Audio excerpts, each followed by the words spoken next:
నా పేరు వీర రాఘవరావు. నేను ఉప్పాడ గ్రామం పిఠాపురం నియోజకవర్గం నుంచి నేను వచ్చానండి. సమస్య మీద కాదు సార్, నేను పిల్లలకి సంబంధించి పాఠాలు అవి వీడియోలు అవి చేస్తూ ఉంటాను. నాకు ఇటీవల సాహిత్యం మీద అభిలాషకులది నేను కొన్ని పాటలు రాయడం జరిగింది. ఈ ఒకే నెలలో 7 పాటలు రాసి స్వయంగా విడుదల చేయడం జరిగింది. ఈ రాసిన పాటల్ని ఇండియన్ బుక్ ఆఫ్ రికార్డ్స్ వాళ్ళు, world wide book of records వాళ్ళు కూడా సొంతంగా నేనే లిరిక్స్ రాసి వీడియో మేక్ చేయడం ద్వారా నాకు ఆ రికార్డు కూడా ఇవ్వడం జరిగింది. నా పేరు నమోదు చేసుకున్నారు. అయితే నేను పవన్ కళ్యాణ్ గారి గురించి పవర్ స్టార్ అని చెప్పి ఒక పాట కూడా రాయడం జరిగింది.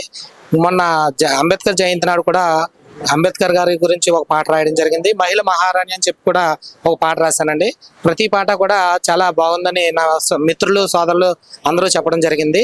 దీనిలో ఉన్నటువంటి ప్రతి పాట కూడా సందర్భానుసారం నేను రాస్తా ఉన్నాను. పిల్లలకు ఉపయోగపడేలాగా సైన్స్ డే నాడు సైన్స్ సంబంధించి, అలాగే దేశ నాయకుల గురించి కూడా ఆయా సందర్భాల్లో నేను రాయడం జరుగుతూ ఉందండి. ప్రస్తుతం అయితే నేను భక్తి సాంగ్స్ కూడా రాయడం జరిగింది. హనుమంతుడి గురించి రాశాను, ఈశ్వర స్తుతి అని రాశాను. అలాగే శ్రీరామనవమి కూడా శ్రీరాముల వారి కళ్యాణం గురించి కూడా పాటలు రాశానండి. సొంతంగా ఈ నెక్స్ట్ శ్రీ వెంకటేశ్వర స్వామి వారి మీద, అలాగే శక్తి పీఠాల మీద కూడా పాటలు రాసి సాహిత్యం మీద నా అభిలాషను చాటుకోవాలనుకుంటున్నాను సార్.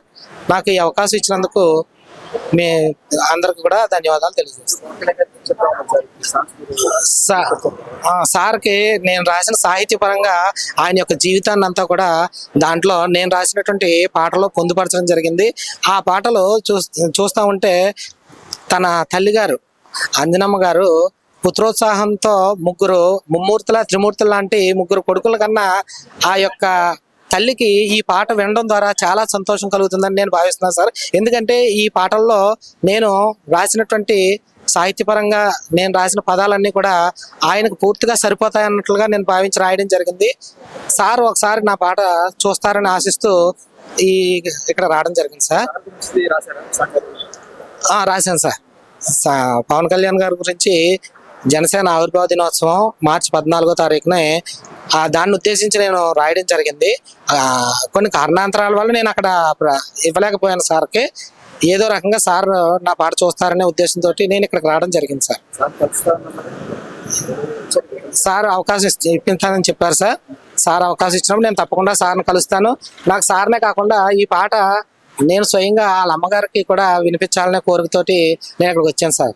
సార్నే కాదు, వాళ్ళ అమ్మగారికి ఆ పుత్రోత్సాహం ఎలా ఉంది ఈ పాట ద్వారా నేను కూడా తెలియజేయాలనుకుంటున్నాను సార్. సార్ నేను ఇంతకుముందు ఎప్పుడు కలలేదు సార్. సార్ మా సొంత నియోజకవర్గమే, కలిసే అవకాశం దూరం నుంచి చూసేనే తప్ప సార్ని ఎప్పుడు కలలేదు సార్. అవునండి. సార్ వచ్చాక మొత్తం మీద మేము కోరుకునేది రోడ్లన్నీ బాగోవాలనుకున్నాము. వచ్చిన 6 మాసాల కాలంలోనే రోడ్లన్నీ కూడా చాలా బాగా వేశారు. అంతరిక్షంలోకి వెళ్తున్నటువంటి మనము గిరిజన ప్రాంతాల రోడ్లు మర్చిపోయాం సార్. అటువంటిది ఈ గిరిజన ప్రాంతాలకి ఆయన డోలీ బతుకులు లేకుండా చేస్తున్నారు ఈ రోడ్లు వేయడం వల్ల. అది మా అందరికీ కూడా, మా ప్రజానికానికి అందరికీ కూడా చాలా సంతోషకరంగా అనిపిస్తుంది. అలాగే విద్యా వ్యవస్థలో కూడా సమూల మార్పులను తీసుకొస్తా ఉన్నారు. అవి కూడా విద్యార్థులందరికీ కూడా ఆ విద్యా ఫలాలు అందుతాయని నేను భావిస్తున్నాను సార్. ఏమండి, 100 పడకల ఆసుపత్రి అనేది కూడా ప్రారంభించడం జరుగుతుందండి. అవి కూడా చాలా చక్కగా నడుస్తున్నాయి. సార్ స్వయంగా వాటిని సొంతంగా పర్యవేక్షిస్తా ఉన్నారు. అందువల్ల పనులు చాలా బాధ్యతాయుతంగా చేయడం జరుగుతుంది సార్. ఈసారి 10 నెలల్లో పవన్ కళ్యాణ్ గారు చేసినవి అయితే కంటికి కనపడవు. రోడ్లు అనేవి అవి మనం చూడకుండా ఎదుర్కొంటా ఉన్నటువంటి పరిస్థితులు చూసుకుంటూ వెళ్ళిపోతాం. ఎందుకంటే గతంలో రోడ్లు కింద చూసుకుని వెళ్ళవలసి వచ్చేది, ఆకాశం మీద కాకుండా నేల మీద చూసుకుని వెళ్ళవలసి వచ్చేది. ఇప్పుడు ఆ నేల చూపులు అనేవి లేకుండా నిటారుగా మనం అనుకున్నటువంటి మార్గానికి వెళ్ళే అవకాశాలు కల్పించారు సార్. రోడ్లు అయితే మాత్రం చాలా బాగా వేస్తారు. అలాగే విద్యా వ్యవస్థలో కూడా సమూల మార్పులు తీసుకొస్తా ఉన్నారు. ఈ ప్రభుత్వం అయితే మాత్రం చాలా మంచి పరిపాలన అందిస్తుందని నేను భావిస్తున్నాను సార్.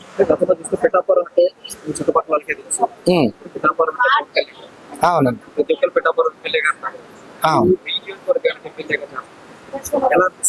సార్ పవన్ కళ్యాణ్ గారు ఒక పిఠాపురానికి చెందిన వ్యక్తి కాదండి, దేశానికి మొత్తానికి చెందిన వ్యక్తిగా నేను భావిస్తున్నాను సార్. ఎందుకంటే మోడీ గారి ఆధ్వర్యంలో ఈయన పరిపాలన ముందుకు సాగిస్తా ఉన్న తీరు చూస్తా ఉంటే మన పిఠాపురమే కాదండి, మన ఆంధ్రప్రదేశ్ కూడా ప్రపంచ స్థాయికి ఎదుగుతుంది ఖచ్చితంగా. ఎందువల్లంటే ఇలాంటి ఐకానిక్ ఒక స్టార్ రాజకీయాల్లోకి రావడం అనేది రావడమే కాకుండా 100% స్ట్రైక్ రేట్ తోటి రాజకీయంలో విజయాన్ని సాధించారు. ఇటువంటి విజయాలు అనేవి అందరికీ దక్కవు.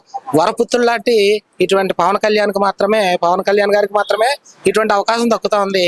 అది ఈయన మన రాష్ట్రంలో ఉండడం మన రాష్ట్ర ప్రజల యొక్క అదృష్టంగా మనం భావిస్తాం సార్, ఖచ్చితంగా భావించాలి.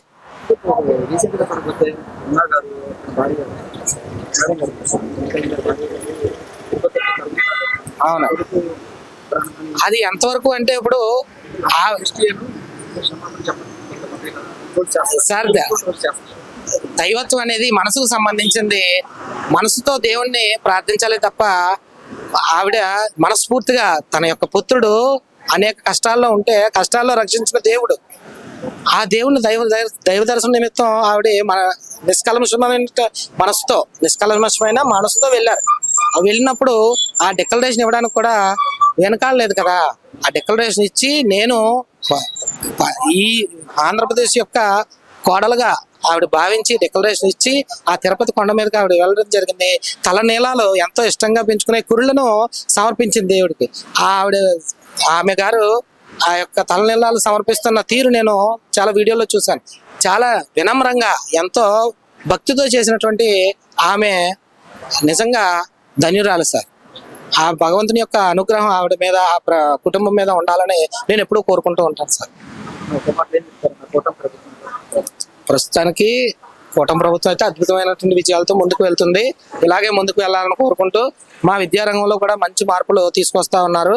ఇటువంటి మార్పులు ముందుకు కొనసాగి భావితరాలకి అందివ్వాలని కోరుకుంటూ, చంద్రబాబు నాయుడు గారు ఒక విజన్ ఉన్నటువంటి వ్యక్తి, మళ్ళా ఈయన ముఖ్యమంత్రిగా చూడాలని మేమంతా అనుకున్నాం.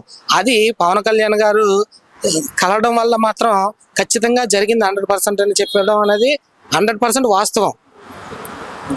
అటువంటి పరిస్థితుల్లో ఈయన మరికొంతకాలం ముఖ్యమంత్రిగా చంద్రబాబు నాయుడు గారు ఉండాలని పవన్ కళ్యాణ్ గారు అందరూ కూడా కళ్ళ కనడం అనేది తప్పులేదు. ఎందుకంటే ఒక విజనరీ ఉన్నటువంటి మనిషి ముఖ్యమంత్రి అయితే ప్రపంచ దేశంలో ఆంధ్రప్రదేశ్ అనేది ఒక ఐకానిక్ రాష్ట్రంగా ఏర్పడుతుంది. అమరావతి అనేది భావితరాలకు ఒక వరంగా నిలుస్తుందని నేను భావిస్తున్నాను సార్.